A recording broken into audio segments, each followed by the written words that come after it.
جب میرے بندے آپ سے میرے بارے میں پوچھیں فإنی قریب، انہیں بتا دیجئے میں قریب ہی ہوں، کہیں دور نہیں، اس کی رگے جان سے بھی زیادہ قریب۔ ہم قریب ہیں، جب چاہو ہمیں پکارو، جب چاہو دعا کرو، جب چاہو باریابی حاضر کر لو۔ ہم تو مائل بے کرم ہیں، کوئی سائل ہی نہیں۔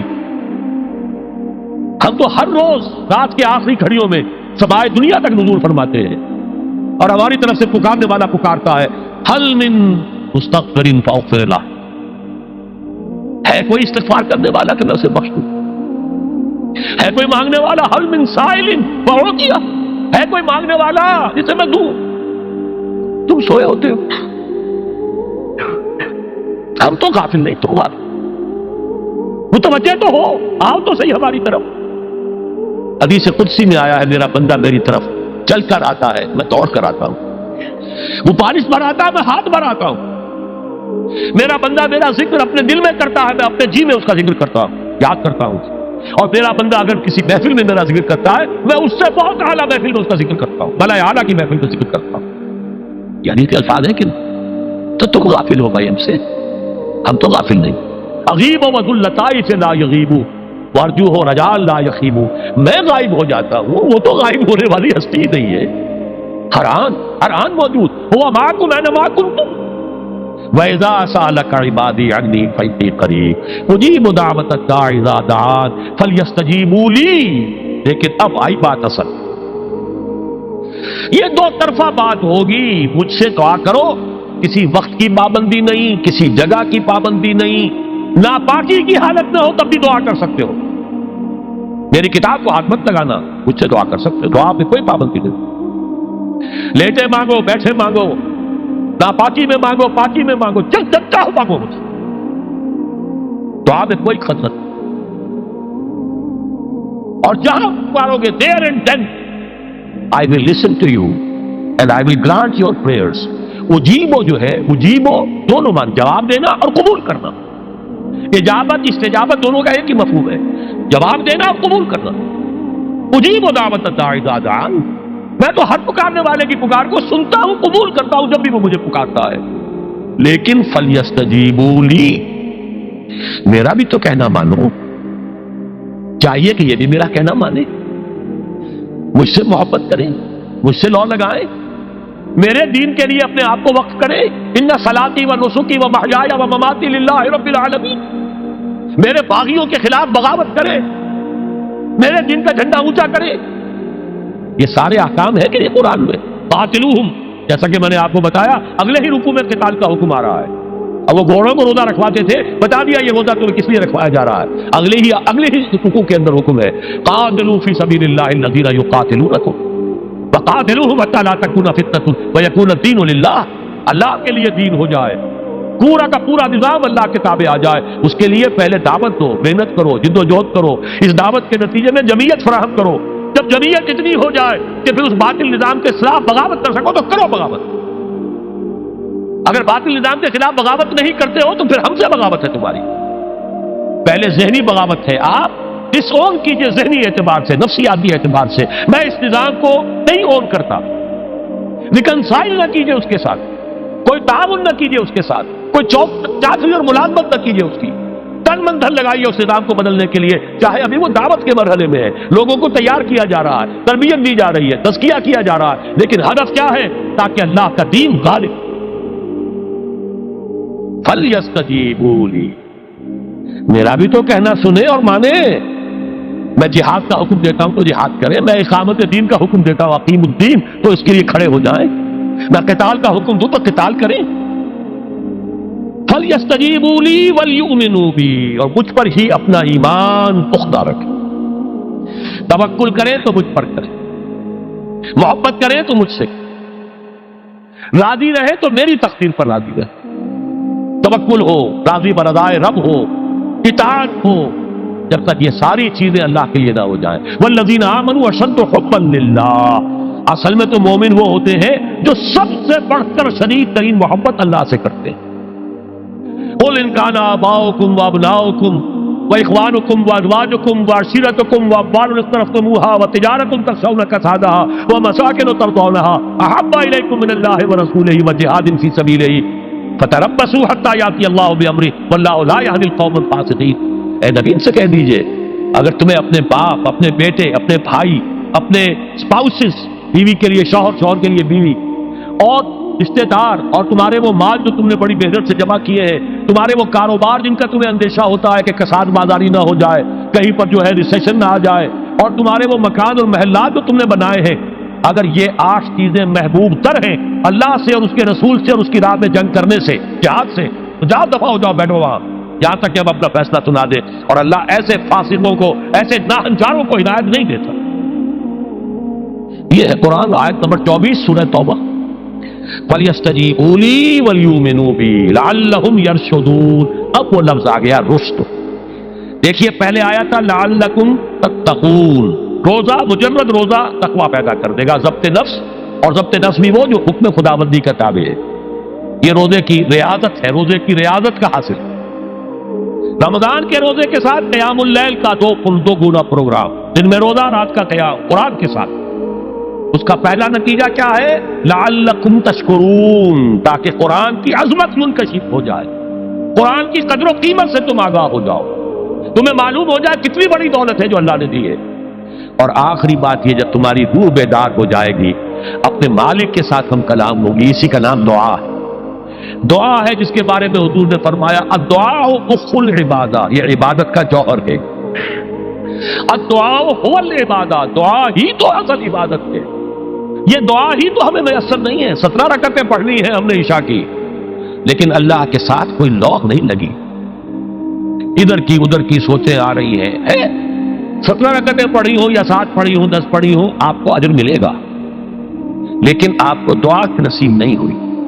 دعا کب ہوتی ہے؟ بقول اقبال، یہ جو میرے اندر ہے فائنائٹ ایگو، انائے صغیر، انا میں، یہ چھوٹی سی انا ہے.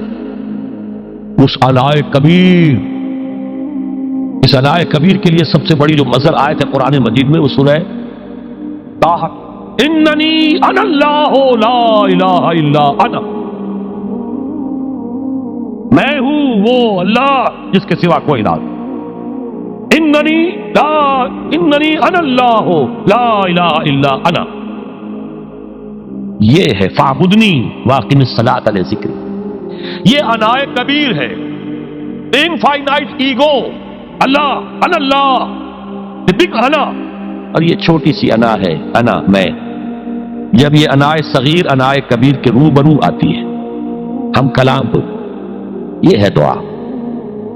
اگر یہ جاگی ہی نہیں، بیدار ہوئی نہیں، ہم کلام ہوئی نہیں، وہ دعا تو حاصل نہیں ہوئی. مخ عبادت جو ہے، جوہر عبادت کا حاصل نہیں ہوا.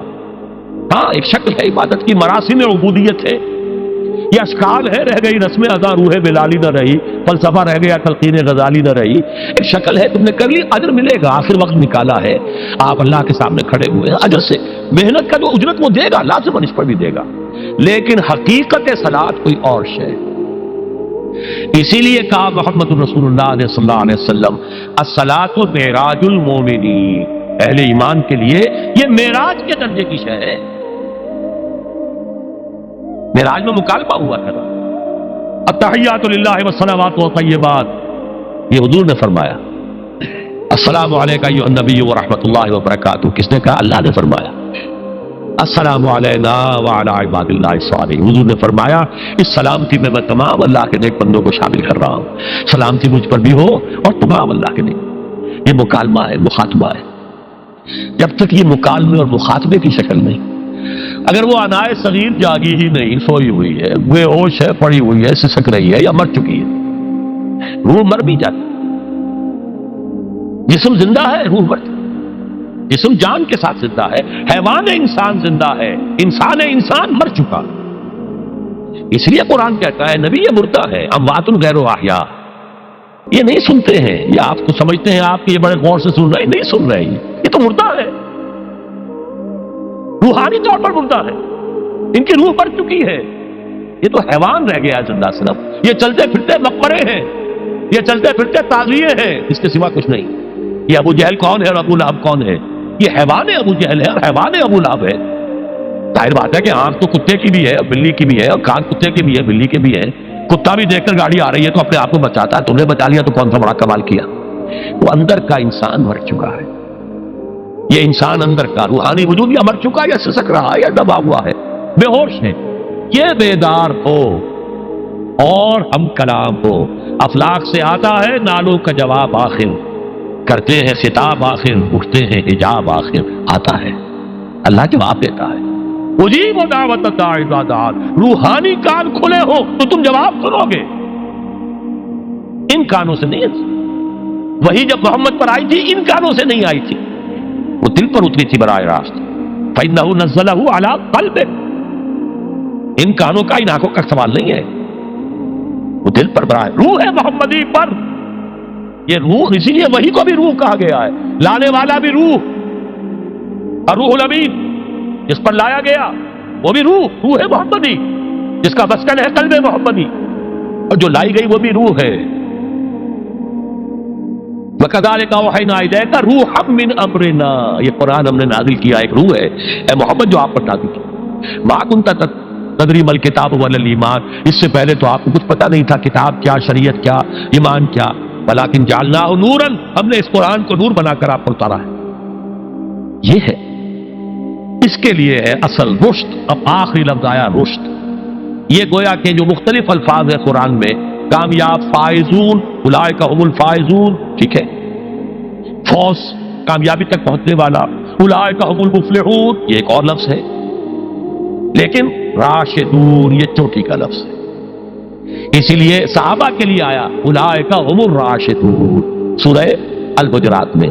اسی لیے انسانوں میں سے نبیوں کے بعد سب سے اونچے چوٹی کے انسان ابو بکر، عمر، عثمان، علی، ان کے لیے آیا خلفاء الراشدون، علیکم بسنتی وسنت الخلفاء الراشدین المہدیین۔ یہ رشد ہے، رشد تک پہنچنا ہے تو یہ کام ہے، اور یہ ہے اصل حاصل صیام و قیام رمضان کا۔ اولئک هم الراشدون، اللہم ربنا اجعلنا منہم، اللہم ربنا اجعلنا منہم، اللہم ربنا اجعلنا منہم۔